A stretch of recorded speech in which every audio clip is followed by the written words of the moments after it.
A wilderness of mirrors first, and before I go into this post, I want to make it clear that I don't believe in writing with a message. I am in full agreement with whoever said if you want to send a message, use Western Union. Since everything became infused with message, which somehow always comes down to politics, and since everything local became political, it never was the other way around, or at least they never believed it. They done their best to politicize that most localized of personal events, the thoughts in your head, which are supposed to be worthwhile and useful and socially relevant. The obvious problem with message literature is that it requires the message to be open and obvious.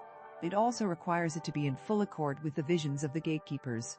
In fact, message literature only invaded the field when the publishers and editors themselves started believing literature should send messages. Since, of course, most of the artists doing message art nowadays view themselves as countercultural, there's a delicious irony there. It's just that it hurts when I laugh. However, I also want to point out that of course every piece of real art has a message or several. The message might be as simple as I've got a Serious Jones for Greco-Roman tradition, which in itself was fraught with all sorts of subtexts for the culture of the Renaissance, including the implicit assumption that the human body was beautiful, or as complex as this is how humans grow up, with a foot in reality and one in myth. I'm thinking of the amazing Maurice and his educated rodents, though many other books fit this message. Art creation, at least in my experience, happens somewhere halfway between the conscious and the subconscious, in a war between who we think we are and who we really are, what we think reality is, and what reality really is. It is from that tension that real art is born. I did not consciously put any message in Darkship Thieves, but all sorts of people are finding message in it, anyway. And even I can see all sorts of messages in it, in retrospect. Things that shape the artist try to leak through. While this does not invalidate self-consciously aimed messages against whatever the current regime society is, or stories that echo recent events and twist to make you see the artist's point of view, to my mind art only happens when the subconscious adds yet something else. So the whole book has a deep resonance and doesn't have that quality of learned and regurgitated accepted truth.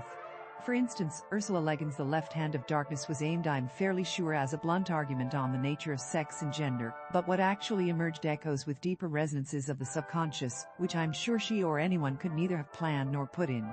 But even when messages become art despite themselves, few consciously aimed messages remain art after being vetted for ideological purity by gatekeepers. At least, I don't think so. Which is why an establishment that requires message, or an establishment that requires any type of conformity, an establishment that has become concentrated and holds all the power of the purse, in fact, tends to produce very bad art or good art, only despite itself. It also tends to produce a reaction art that is vibrant and full of energy, and held at bay as long as possible. This is perhaps easiest to see in the French 19th century, where art was encouraged and promoted by the state. I recently took a course that echoed the methods they used to learn at the time, notably drawing from the plaster cast of a classical statue. I found it useful, but of course I wasn't forced to spend year after year doing just this. I wasn't forced to believe that only classical or biblical themes were acceptable, and that color was a dangerous, tempting demon. And I didn't draw the cast over and over again for years, till I learned to see people like that, in the correct proportions, and not as they really were. Most of all, though, it became a competition of virtuosity. Using the permitted methods, themes and forms, artists vied with each other to make each painting more complex and difficult. One expression of this was the paintings with multitudes of people and animals, which, given the fact they had to draw from life or stuffed animals, not people, I think, because they couldn't otherwise record images, became very difficult indeed. It was usually done in stages, of course. It occurred to me recently that a lot of science fiction and fantasy and even mystery have become like that. And now, for my next feat, I will attempt a completely alien world where the aliens communicate only through their salivary glands. Okay, that's exaggerating, but I've seen stuff that reaches almost as much. There certainly is fantasy set in almost every time period, striving to remain both believable, true to history, and magical. And there are mysteries using every profession under the sun as detectives.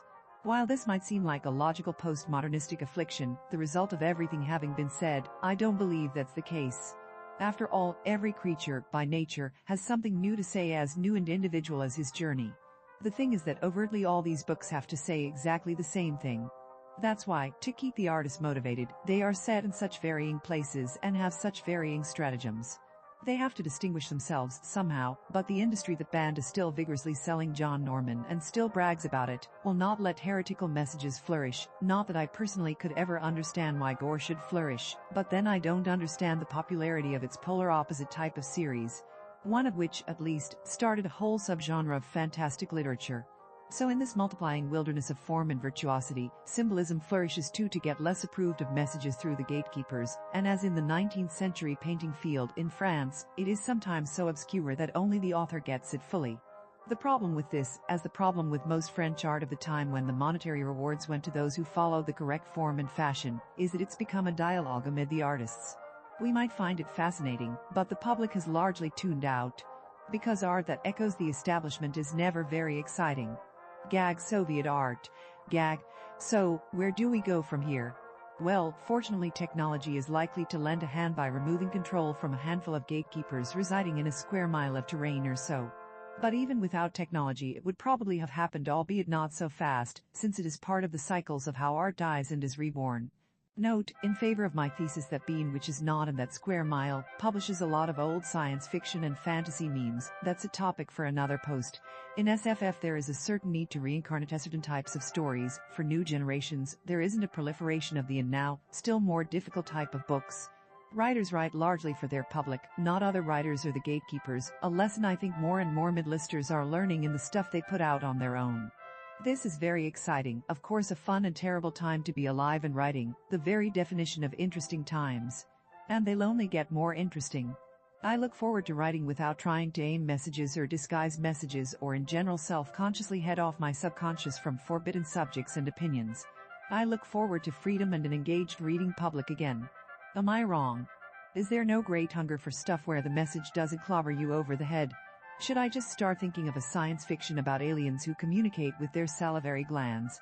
Cross-posted at Mad Genius Club and Classical Values. If you like this content and want to support this channel, the blog, and Sarah's continued writing, please like and subscribe. If you really enjoy the content, please come and join the fun at accordingtohoyt.com.